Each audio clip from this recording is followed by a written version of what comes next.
As we celebrate Southeast Indiana native Brian Hoeing reaching the big leagues, let's take a look back at another local player who spent a half-century in the game. Decatur County native Dyar Miller made his major league debut in 1975 with the Orioles. Hey, when they called me in from the bullpen, I didn't know where I was. I just got like walking on air. I said, wow. It was a great feeling, you know. And after 50 years in professional baseball, Dyar has quite the stories, including one time in spring training 1975 when Hall of Fame manager Earl Weaver informed him that unfortunately he was not going to the big leagues and had to report to minor league camp.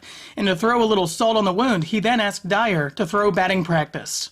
And then Earl called, whistles at me and waves me over there. He was by the batting cage. I said, Earl, go whatever. F yourself. I said, Earl, go F yourself. And I just walked up in the clubhouse, kicked the water cooler, and tore it up, you know. And then fast forward 6 weeks later, and Dyar got the call to the big leagues. I'm in the locker room, unloading my bag and stuff there. And the clubhouse guy says, hey, Earl wants to see you. I said, oh, boy. So I go in and sit in front of him. The general manager, Frank Cation, was there. And Earl points to me and said, hey, Dyar, go F yourself. Right at me. And then we all kind of laughed. And over the course of 7 years, he would go on to play for other teams, including the Angels, Mets, and Blue Jays. And then he got into coaching, where he spent nearly 2 decades with the Cardinals and also the Astros, gaining respect across the league, including here in a 2018 interview with former Astros manager A.J. Hinch. The players love him, but there's a wealth of knowledge and experience that, and then you combine that with evolving as the game evolves, you got a pretty powerful coach.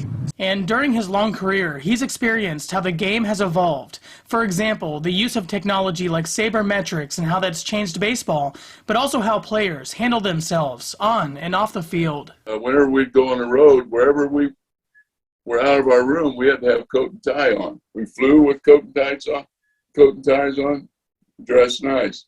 Nowadays, you don't see that, you know. And then you see too much show, in my opinion, too much showboating.